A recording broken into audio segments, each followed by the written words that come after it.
Bonsoir à tous. Le chef du gouvernement tunisien Habib Essid a été reçu ce lundi par le président Alassane Ouattara.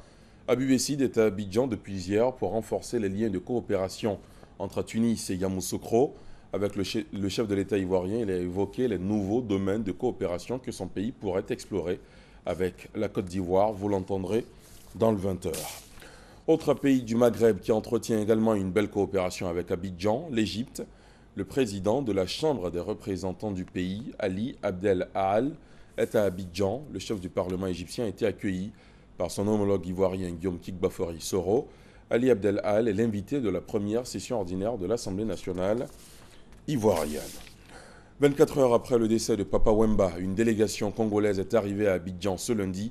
Elle est composée du gouverneur de la province de Sankoro, région natale de l'artiste, et de la veuve du chanteur Marie-Rose Amazon. La délégation est arrivée en fin de matinée à l'aéroport international Félix Houphouët-Boigny et a été accueillie par les ministres de la Culture et de la Francophonie, Maurice Kwaku Bandama, et ceux de la jeunesse, de l'emploi, des jeunes et du service civique, Sidi Timoko Touré, ainsi que le commissaire du FEMUA à Salfo. Un autre épisode très émouvant à découvrir dans la grande édition. Triste semaine pour le monde artistique. Après Papa Wemba, hier soir, on apprenait la disparition de l'artiste ivoirien Dikaël Diadé. Le concepteur du Vava est décédé à Paris. L'information a été donnée hier par ses proches. Dans l'actualité économique ce lundi, l'ouverture des assises annuelles des dirigeants de douane d'Afrique de l'Ouest et du Centre. Elles se tiennent en même temps que la réunion du comité des experts, c'est la 16e du genre. Le thème de la rencontre est évocateur, la douane numérique. Il s'agit de faire en sorte que l'accès aux services par voie électronique soit vulgarisé et que les procédures s'appliquent partout de la même façon. D'autres précisions dans ce reportage. Face à l'accroissement du volume des échanges, assurer le recouvrement des recettes par les méthodes traditionnelles devient complexe, voire impossible. Aujourd'hui, il est urgent d'aller vers la modernisation des services et des prestations.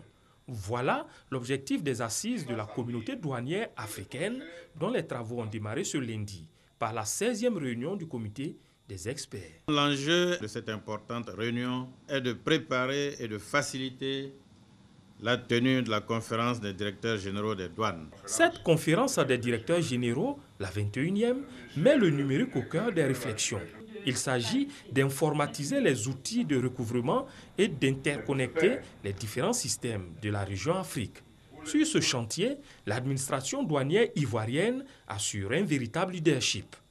La Côte d'Ivoire héberge le bureau régional de renforcement des capacités de la région AOC. La douane de Côte d'Ivoire est devenue le véritable leader en matière de transit, est également le leader désigné en matière de développement informatique. En tout état de cause, l'Organisation mondiale des douanes se dit disposée à accompagner davantage les douanes ivoiriennes, notamment pour le transit, l'élaboration du plan stratégique et le management. Des réformes que les opérateurs économiques voudraient moins contraignantes. On nous dit que ça va faciliter la traçabilité au niveau des opérations douanières. Mais on pense que toutes ces opérations-là n'auront pas un coût supplémentaire sur nous. D'autres problématiques comme la gestion coordonnée des frontières, la problématique de l'aide humanitaire, la gestion des sociétés d'inspection et les problèmes sécuritaires sont également inscrites au programme. Aujourd'hui, 25 avril, est commémorée la journée mondiale de lutte contre le paludisme, une maladie qui fait chaque année près d'un demi-million de victimes de moins de 5 ans et met en danger des milliers de femmes enceintes. Grâce à la politique de gratuité des soins mise en œuvre par le gouvernement, le taux de prévalence hospitalière du paludisme est passé de 50,17% en 2010 à 33% en 2014. La journée mondiale du paludisme a été marquée par une cérémonie qui a eu lieu à la Riviera Mbadon, ici dans la commune de Cocody. On y reviendra dans la grande édition. En République démocratique du Congo, la dynamique de l'opposition, l'une des principales plateformes politiques opposées à un troisième mandat du président Joseph Kabila, appelé hier à Kinshasa, la population a accentué la pression sur le régime afin d'exiger la tenue de la présidentielle avant la fin de l'année. Appel lancé par Vital Kamerhe, président de l'Union pour la nation congolaise UNC, lors d'un meeting qui a réuni un peu plus de 2000 personnes à Kinshasa. Vous le voyez sur ces images. Au Burundi, le général Kararouza a perdu la vie dans une attaque à la grenade et à la roquette dans la capitale burundaise. Il déposait sa fille au lycée ce matin à Bujumbura quand il a été attaqué par des hommes armés. Le militaire, qui était aussi conseiller du premier vice-président, a été tué sur le coup, comme sa femme. Sa fille a été grièvement blessée, mais les médecins assurent que ses jours seraient hors de danger. On termine en Belgique. Après un mois de travaux suite aux attentats de Bruxelles, la station de métro Melbeek a rouvert ce lundi. Cette station au cœur du quartier européen de Bruxelles, où l'un des kamikazes s'est fait exploser lors des attentats du 22 mars dernier, présente à l'heure de cette reprise son visage habituel.